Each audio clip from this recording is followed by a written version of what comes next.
저도 사실 굉장히 많이 부담이 됩니다. 글로벌 공급망의 재편 또는 공급망 위기에 대해서는 지금 언론에서 하루가 멀다 하고 계속 이슈가 되고 있는데, 사실 이게 정확하게 이해가 되고 있는지 저도 사실 의심스럽습니다. 그래서 오늘은 수없이 많은 차원에서 글로벌 공급망을 이해를 할 수가 있을 텐데, 그 중에서 국제 정치적인 또는 지정학적인 관점에서 이것을 볼 필요가 있지 않겠는가, 그리고 그 측면에 초점을 맞춰서 한번 발표를 할까 합니다. 그래서 오늘은 그래서 세 개의 토픽이라고 할 수가 있는데요. 그래서 저는 이제 공급망의 그 취약성이라고 하는 것은 하루아침에 생긴 문제가 아닐 것입니다. 사실은 이제 80년대 이후, 특히 90년대 이후에 세계화의 국면 속에서 이게 서서히 누적되어 온 체계화된 그리고 구조화된 문제일 텐데, 어느 날 갑자기 최근에 몇 년 사이에 이게 이슈가 됐단 말이죠. 그래서 왜 갑자기 이게 전혀 이제 문제가 되지 않다가 갑자기 정치적인 이슈가 되고 지정학적인 이슈가 됐는지, 이런 관점에서 봐야 될 필요가 있다. 그리고 그 이면에는 세계화 또는 공급망의 세계화에 대한 결산이 있다라고 생각을 합니다. 그리고 선진국을 중심으로 한 그걸 제가 이제 결산이라고 표현을 하는 것이고요. 그 다음에 이제 그 결산을 토대로 해서 미국이라든지 유럽의 선진국들이 정책들을, 특히 이제 공급망과 관련된 산업 정책을 대대적으로 바꾸게 됩니다.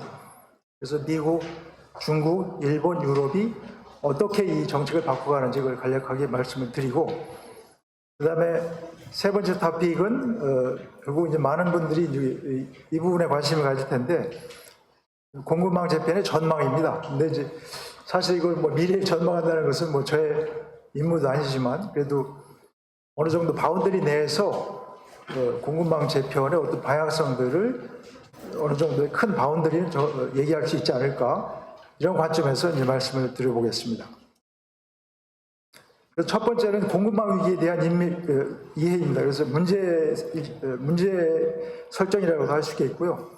저는 좀 전에 말씀드렸듯이 이 글로벌 공급망 위기가 그전부터 이제 구조화되어 왔지만, 그게 위기의 원인으로 이해되기 시작한 것은, 본격적으로 이해되기 시작한 것은 2008년 세계금융 위기와 함께 시작되었다고 생각을 합니다. 그래서 이 위기를 시발점으로 해서 공급망 위기에 대한 의식이 이제 시작이 됐고, 그리고 이제 특히 이제 미국의 트럼프 정부가 집권하면서 그것이 이제 본격화되었습니다. 그리고 극적으로는 2020년대에 코로나 위기로 인해서 가속화하고 있다. 그리고 이제 금년 2월 달에 그 러시아 우크라이나 전쟁이 발발하면서 특히 이제 유럽에서는 이 공급망 위기라는 것이 아주 치명적인 타격을 미치고 있다고 생각을 하는데, 저희들이 피부로 느끼지 못할 만큼 저희들도 느낍니다만, 유럽 내에서 약 반세기 만에 다시 전쟁이 터졌다고 하는 것은, 큰 전쟁이 터졌다고 하는 것은 유럽에서는 어마어마한 충격이었고, 그리고 그것이 그동안에 이제 공급망이라고 하는 것이 어떻게 구조화되어 있었고 얼마나 취약한지를 드러냈다는 것이죠. 그런 의미에서 이제 돌아서기 힘든 일종의 강을 건넜다, 이런 생각이 들고요. 그리고 이 전쟁을 통해서 그전에는 주로 이제 첨단 기술이라든지 부품, 그리고 중국을 중심으로 한 의존, 이게 문제가 되었었다면, 러시아와 우크라이나 전쟁과 함께 에너지, 식량 등 전 부분으로 확산이 됐습니다. 그리고 어떤 터닝 포인트를 지났다, 이런 느낌이 듭니다. 그 다음에 또 한 가지 측면은 좀 전에 말씀드렸듯이 글로벌 공급망의 위기라고 하는 것을 세계화, 특히 신자유주의적 세계화의 위기의 맥락에서 봐야 되지 않느냐. 이 이제 세계화를 보통 금융 세계화, 그 다음에 이제 무역의 세계화 또는 실물 경제 세계화, 이 두 측면으로 나눠서 볼 수 있을 텐데요. 이 글로벌 공급망의 위기는 그 중에서 이제 실물 경제, 그리고 이제 또는 이제 무역 세계화의 위기다. 그거의 하나 일환이다, 이렇게 볼 필요가 있을 것이고, 그리고 이제 이 생산과 공급망의 국제 정치 경제학의 관점에서 볼 필요가 있겠다. 그래서 저는 경제학을 한 사람이라 이제 국제 정치라든지 특히 지정학이라든지 이런 것에 대해서는 별로 관심을 두지 않았습니다만, 최근 몇 년 사이에는 불가피하게 이제 공부를 할 수밖에 없고, 특히 정치학을 하시는 분들하고 이제 많이 교류를 할 수밖에 없습니다. 그래서 또 거꾸로 정치학을 하시는 분들은 기술, 무역, 그다음에 그 공급망 이런 문제에 대해서 또 역으로 관심을 갖는. 그래서 국제 정치, 지정학과 그리고 국제 경제 이 양자가 이제 같이 결합된 이슈이고 또 접근도 그렇게 해야 된다 이런 생각이 듭니다. 그래서 이 공급망의 위기가 불거진 것은 결국 미중 간의 전략적 경쟁이 특히 이제 정치적인 경쟁 그것이 이제 결정적이라고 보고 여러 가지 뭐 경제적인 요인들도 있습니다만 기술적인 요인들도 있고요. 디지털 전환과 같은 무엇보다도 이 공급망의 위기와 관련된 위기를 촉발한 것은 미중 간의 전략적 경쟁이라는 정치적 요인이다 이렇게 봐야 될 것 같고 앞으로도 그 전망을 하는 데 있어서도 결국 이 정치적인 변수를 핵심에 두고 전망을 해야 되지 않을까 생각을 합니다.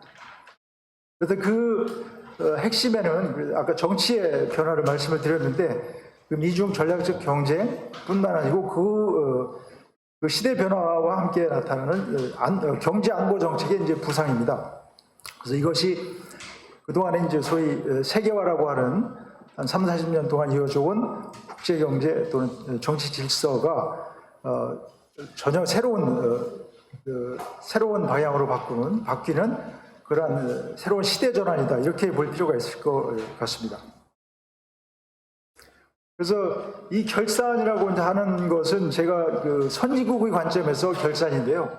그동안에 전혀 문제를 삼지 않고 있다가 최근에 한 10여 년 동안에 걸쳐서 그동안에 자기들이 선진국 주도로 만든 질서에 대해서 스스로 반성을 하고 한계를 인정을 하는 방식인데 이것을 이제 결산이라고 표현하는 것입니다. 그래서 결산의 측면을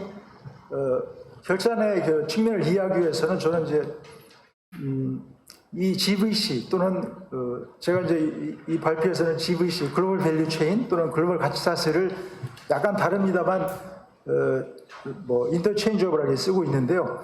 저는 그것을 수직 분할형 생산 방식, 새로운 생산 방식 중에 하나로 인식할 필요가 있지 않겠느냐. 이 말씀을 드린 이유는 20세기의 가장 중요한 생산 방식의 주요한 특징을 들자면 저는 이제 대기업, 거대 기업을 중심으로 한 수직 통합형 생산 방식이다. 이렇게 말씀드릴 수 있을 것 같아요. 20세기 초에 포드 자동차를 한번 생각을 해보시면 최종재 생산을 정점으로 하고 그 부품 기업이라든지 거기에 에너지를 대는 이제 발전소라든지 아니면 석탄 기업이라든지 원료를 생산하는 탄광이라든지 이게 포드 자동차의 하나로 통합되어 있었습니다. 그리고 알프레드 챈들가 그러한 기업 모델에 대해서 이제 아주 길게 분석을 했고 그것의 이제 효과에 대해서 영향에 대해서 분석을 했습니다. 이것이 이제 20세기의 지배적인 가장 주요한 생산 방식이었다면 이 GVC형 또는 GSC형 생산 방식이라고 하는 것은 이것의 해체 과정으로 이해할 필요가 있겠다.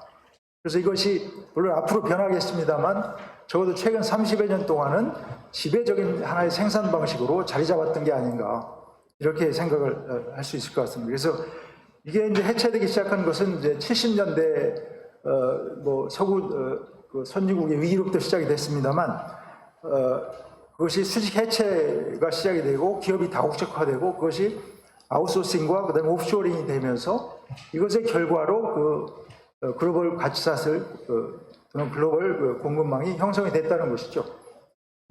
그래서 이것은 그 동력을 보자면 신흥국의 이제 국가와 그다음 선진국의 다국적 기업의 이해관계가 수렴하면서 만들어진 일종의 합작품이다. 이렇게 말씀드릴 수 있을 것 같습니다. 그래서 이 그림은 리처드 바이두인이 지금 이제 글로벌 공급망의 역사적 기원이라고 할까 이거를 이해하는 방식인데요. 근데 첫 번째 19세기 말 20세기 초에 첫 번째 이제 수직 분할이 있었다면 그것은 생산과 소비의 지역적 분할, 공간적 분할입니다. 그래서 산업혁명기를 생각을 해보시면 그때 이제 산업에 특화하는 산업 도시가 새로 만들어졌다는 것이죠. 그래서 생산과 소비가 공간적으로 분리되고 그리고 식민지의 개척이라는 것이 이걸 이 시점에 만들어진다는 것을 이제 기억을 하시면 이해가 되실 것입니다.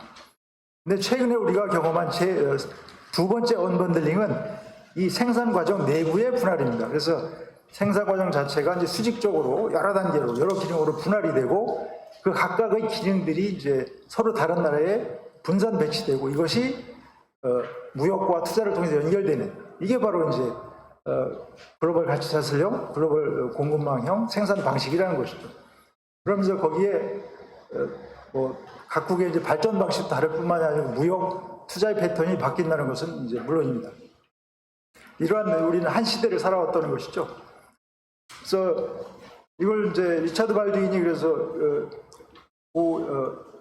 지금 좀 전에 말씀드린 1차 언번들링과 그리고 최근에 경험 2차 언번들링을 이제 비교를 해본다면 지금 말씀드린 대로 첫 번째는 생산과 소비의 지리적 분할이 있었고 그리고 그 당시에 이제 선진국의 산업화와 그리고 이제 그 당시에 이제 나머지 국가들의 정책 그래서 Great Divergence라는 현상이 나타나는데 두 번째 언번들링에서는 정반대 현상이 나타납니다. 그래서 Great Convergence, 즉 일부 소수 국가에 불과합니다만 특히 중국이라든지 그 이전에 한국도 있었고 신흥 개도국들이 선진국과의 격차를 급격하게 좁히는 이러한 Great Convergence 현상이 나타나게 됩니다.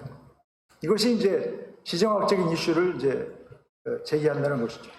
그러니까 이러한 이제 인식으로부터 출발을 한다면 이러한 글로벌 공급망형 생산 방식이라는 거에 왜 그러면 한계에 도달했다고 인식을 하느냐? 저는 세 가지가 일종의 결산에서 세 가지가 있었다고 생각을 합니다. 하나는 국가 간 불균등 발전입니다. 좀 전에 말씀드린 그 측면입니다. 그래서 제조와 생산의 이제 글로벌 쉬프트라고 표현할 수 있을 것 같고 이것이 지정학적 위기로 인식되기 시작을 했다. 두 번째는 그 생산 방식이라고 하는 게 상호의존의 급격한 심화, 그러니까 중국과 미국 사이의 상호의존, 그다음에 신흥국 사이의 상호의존, 글로벌 무역과 투자에 참여하는 모든 국가들 사이에 전면적인 상호의존을 이제 심화를 시키게 됩니다. 그런데 이것이 효율성의 논리에 의해서 만들어졌지만 이것이 국가들의 또는 이제 산업의 취약성으로 인식되기 시작했다는 것이죠. 특히 이제 이것이 상호의존이라고 하는 것이 때로는 무기화될 수 있다라는 그런 경험들을 하게 됩니다. 이것이 이제 두 번째 위기가 되겠고요. 결산의 두 번째 측면이 되겠고요. 세 번째는 뭐 오늘 발표에서는 다루지 않겠습니다만 이 사회적 국내 정치적 위기입니다. 그러니까 이제 아까 발표에서도 많이 나왔습니다만 첫 번째 발표에서 나왔습니다만 불평등의 심화, 글로벌화와 관련된 불평등의 심화가 이제 국내 정치의 위기의 측면이 되겠습니다. 그래서 첫 번째는 이제 글로벌 쉬프트인데요. 이 부분은 잘 아시기 때문에 이제 빨리빨리 해서 넘어가도록 하겠습니다. 그림을 보시는 게 좋을 것 같은데. 자, 여기 보시면 60년대에서 최근까지 세계 지역별 GDP의 비중이 얼마나 극적으로 변했는지를 볼 수 있는 그래프입니다. 그래서 위에 두 개가 이제 유럽연합 27개국, 그 다음에 이제 검은색 그래프가 이제 북미, 핵심이 이제 미국이 되겠죠. 미국이 전 세계 GDP에서 차지하는 이제 비중입니다. 90년대 후반 들어서 이제 극적으로 떨어지는 것을 볼 수가 있고, 그것을 이제 대체하는 것이 이제 동아시아라는 것을 볼 수가 있습니다. 물론 일본은 제외한 붉은색 점선으로 되어 있는 게 이제 동아시아, 동남아시아 지역인데요. 일본은 그 밑에 따로, 그러니까 선진국, 유럽연합, 미국, 일본의 비중이 급격하게 추락하는 사이에 동아시아, 동남아시아, 거기에 이제 중국이 들어있을 텐데요.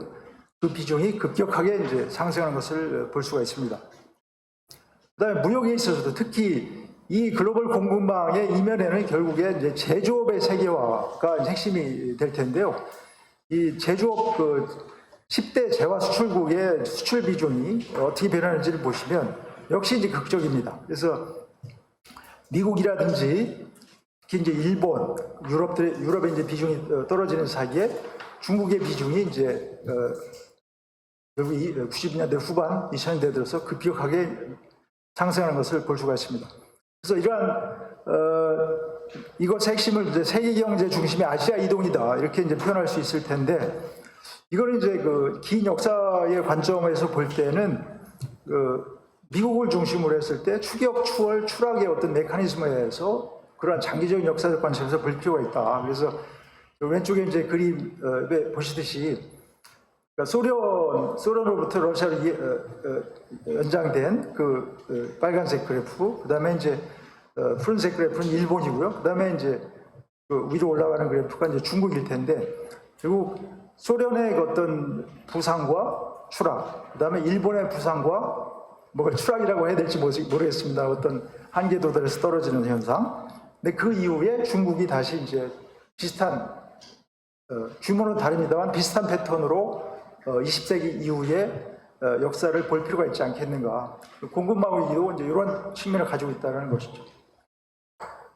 그다음 두 번째 측면은 이제 공급망의 초집중에서 오는 어떤 상호의존의 무기화라고 제가 말씀을 드렸는데 거기에 따른 이제 일종의 위험입니다. 그래서 그 이면에는 결국 미국과 동아시아 국가들 사이에 긴밀한 의존 관계인데 여기 보시듯이 90년대와 2017년도에 미국의 제조업의 그 무역 상대국별 비중이 있습니다. 그래서 90년대에 보시면은 일본과 아시안 믹스 이게 약 70%를 차지합니다. 미국 그 제조업의 무역 적자에서.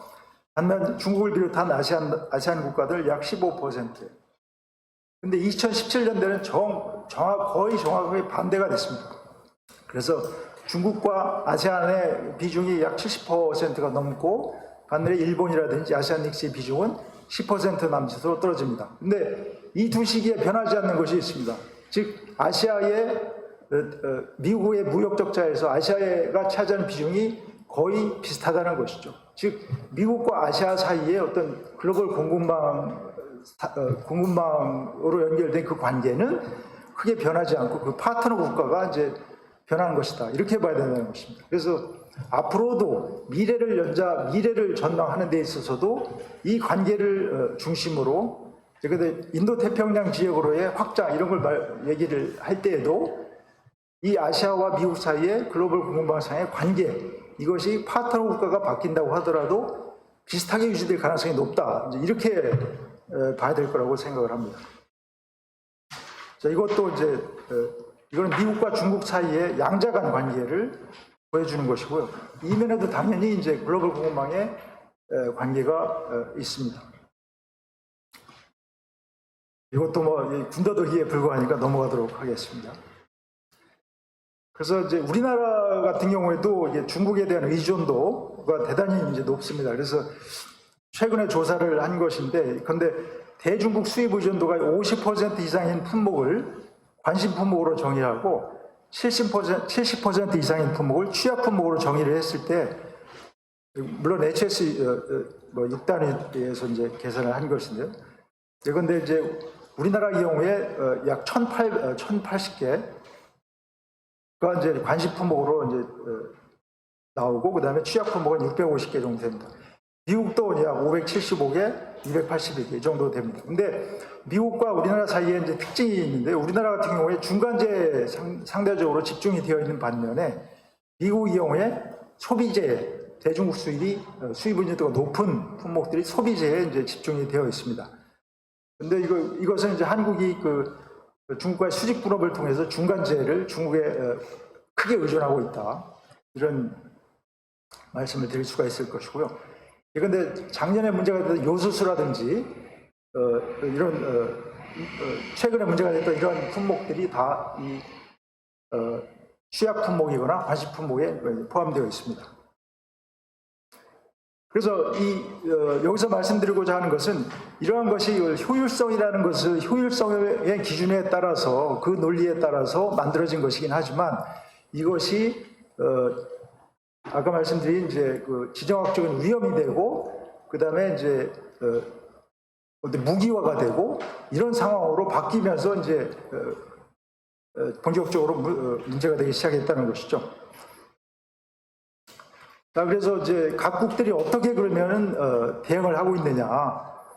저는 한마디로 말해서 이제 결국 산업 정책의 강화와 그다음에 이제 공급망 공급망 정책의 강화, 산업적의 강화로 요약할 수 있을 것 같습니다. 자, 5분만 더 쓰도록 하겠습니다. 그래서 미국의 경우에 이제 사실 트럼프 정부가 공급망 행정명령을 내리면서 반도체라든지 배터리 등 4대 제품과 그다음에 6대 산업 기초에 대해서 공급망 조사를 한 바가 있고, 그것에 대해서 이제 대응 정책을 이제 준비를 했는데 그 안에 사실 공급망이라고 얘기가 되어 있지만 대부분의 산업 정책에 대부분의 내용들이 포함이 되어 있습니다. 그래서 그런데 이제 공급망의 이제 탄력성을 강화하는 정책이라든지 공공 투자의 확대라든지 공공 조달을 전략적으로 이용하는 이제 정책이라든지 이러한 대대적인 이제 산업적인 강화가 그 공급망 정책으로 경제안보 정책으로 이제 도입이 됐습니다. 그리고 그것의 핵심에 이제 미국 혁신 경쟁법 혹자는 그것을 차이나 빌이라고 할 정도로 이제 중국에 대한 견제의 목적이 이제 많이 들어 있는데요.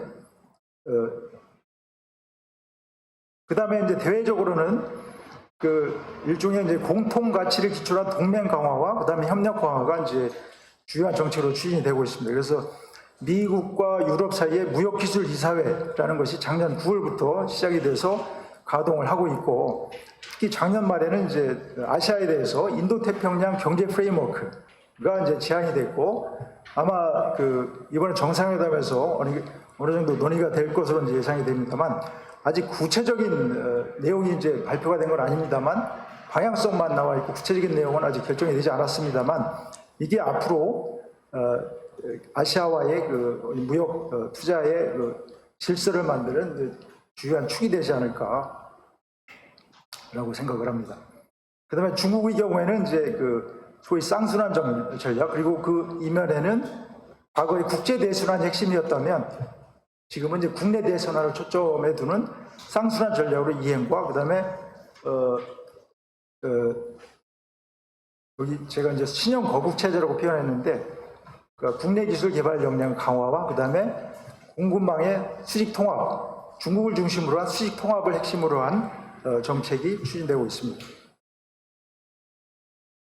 그다음에 일본의 경우에는 이제 가장 핵심적인 정책이, 저는 이제 경제 안보 정책을 관장하는 컨트롤 타워, 경제 안보성이라는 이제 그 장관급 부처가 신설이 됐고, 기시다 내각 이후에 신설이 됐고, 그다음에 최근에 며칠 전에 경제안보법이라는 포괄적인 이제 대응 정책이 의회를 통과를 했습니다.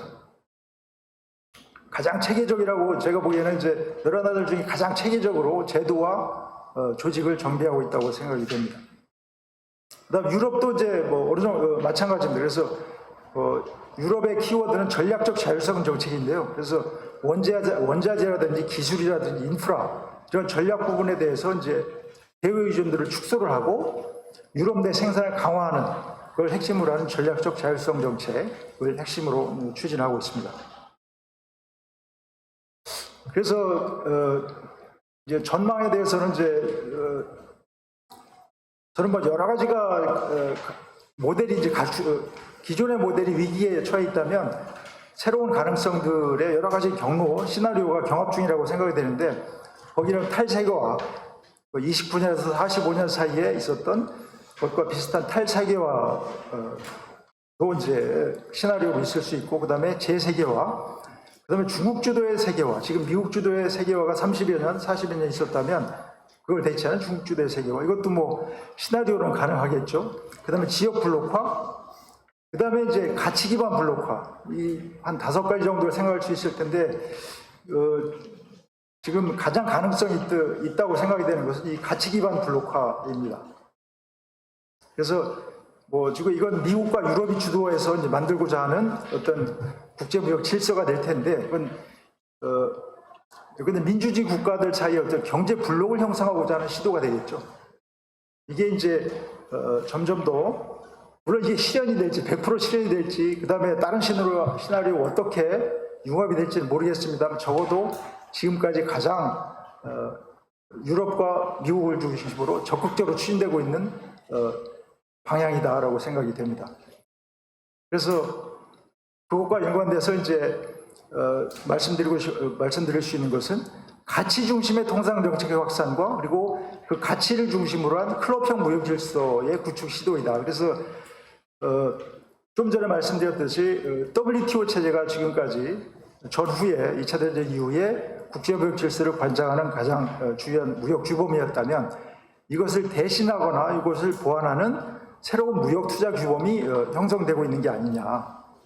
그런 어떤 초기 단계가 아니냐. 그래서 그게 이제 아까 좀 전에 말씀드린 미국과 유럽의 무역기술 이사회 그리고 아시아 지역과 관계가 있는 인도 태평양 프레임워크다 이렇게 이제 생각을 합니다.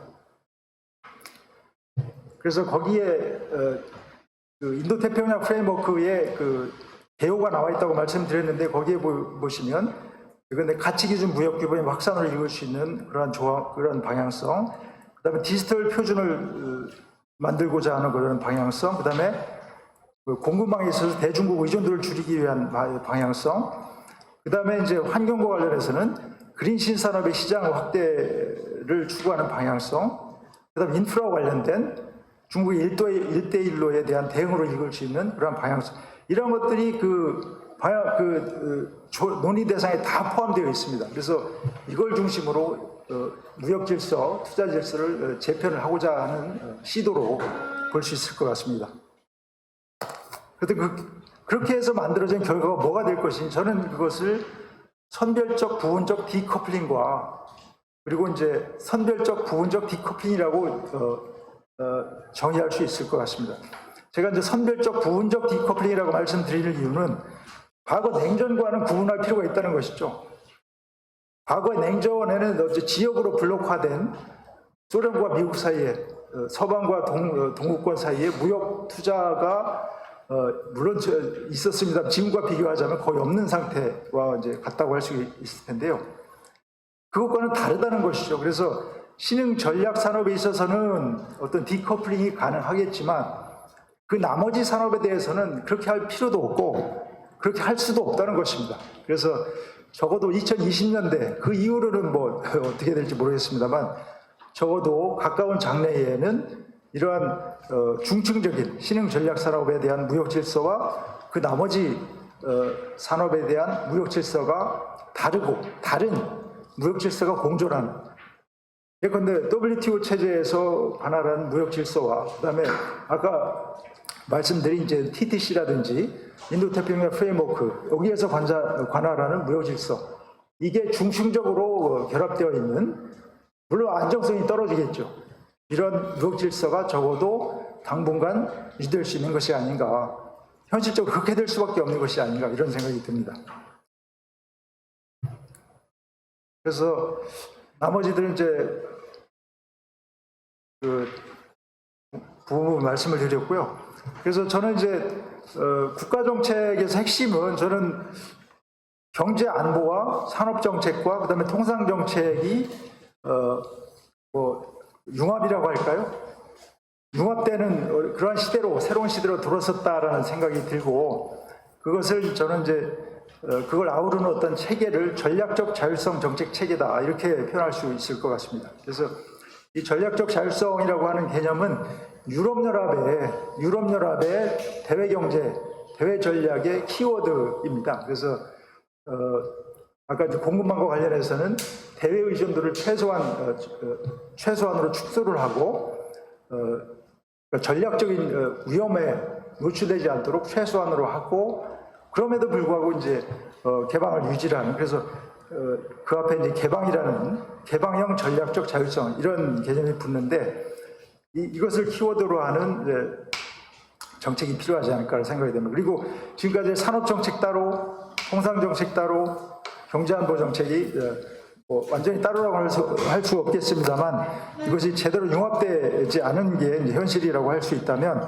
지금은 과거와는 좀 더 다르게 훨씬 더 융합된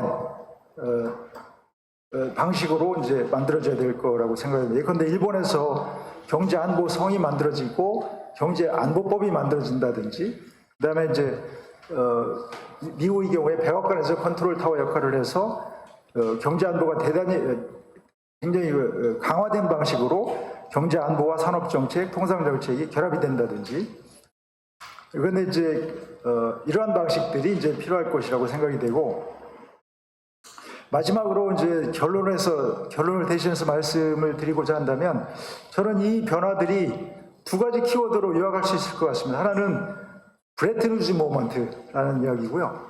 이 얘기는 뭐냐면, 예컨대 40년 2차 대전 전후, 2차 대전 종전을 전후해서 브레튼 우즈에서 전후에 경제 질서를 만들었다라고 생각을 한다면, 지금도 비슷한 상황에 처해 있는 것이 아닌가. 뭐 제가 드리는 말씀이 아니고 미국의 연구자들이 이제 이런 표현을 쓰는 것으로 이제 알고 있고, 그만큼 그 변화의 폭과 깊이가 깊다는 것이죠. 그래서 과거에 브레튼 우즈 체제를 만들 때 한국은 이제 별로 흔적도 없었지만, 이번에는 한국이 이제 소위 G10 국가로서 글로벌 거버넌스의 룰메이커의 일환으로 참여할 수 있는 시기가 아닌가. 그 다음에 또 한 가지는 대발견의 시대라는 느낌이 듭니다. 그건 뭐냐면, 아까 이제 박민수 교수께서 이제 디지털 전환에 대해서 말씀을 하셨지만, 새로운 대륙이라는 것이 발견된 시점이 아닌가. 그래서 그 새로운 대륙이라고 하는 것은 과거의 신대륙을 발견하는 것이 이제 지구상의 새로운 대륙을 발견하는 것이라면, 지금은 디지털 또는 뭐 버추얼 이코노미라고 할까요? 그러니까 브라이언 아서라는 이제 기술 경제학자가 그것을 세컨드 이코노미, 피지컬 이코노미와 대비되는 세컨드 이코노미 또는 버추얼 이코노미라는 표현을 썼는데요. 2012년도에 예상을 하기를 2020년도에 이 세컨드 이코노미가 실물 경제, 리얼 이코노미의 규모를 추가를 하고 압도할 것이다. 이렇게 예상을 했습니다. 저는 그것을 새로운 대륙의 발견이다 이렇게 생각할 수 있을 것 같아요. 그러니까 새로운 공간, 그다음에 시간에 대한 새로운 개념을 만들어내고, 이것은 이제 기존의 공간 개념과는 시간 개념과는 전혀 다른 새로운 방식으로 접근할 필요가 있고, 이 대륙을 이제 누가 선점하느냐, 이 경쟁이 지금 이제 진행되고 있는 것이 아닌가. 그리고 이것을 또 이제 표현할 수 있는 개념은 플랫폼 자본주의라는 말로 이제 표현할 수 있을 것 같고, 거기에서 이제 그 새로운 대륙을 누가 선점하느냐를 가지고 지금 주요한 국가들이 이제 대결하고 있는 것이 아닌가. 그래서 이 두 가지 관점에서 좀 담대한 상상력을 발휘할 시점이 아닌가라고 생각이 됩니다. 시간을 너무 많이 끌어서 죄송합니다. 감사합니다.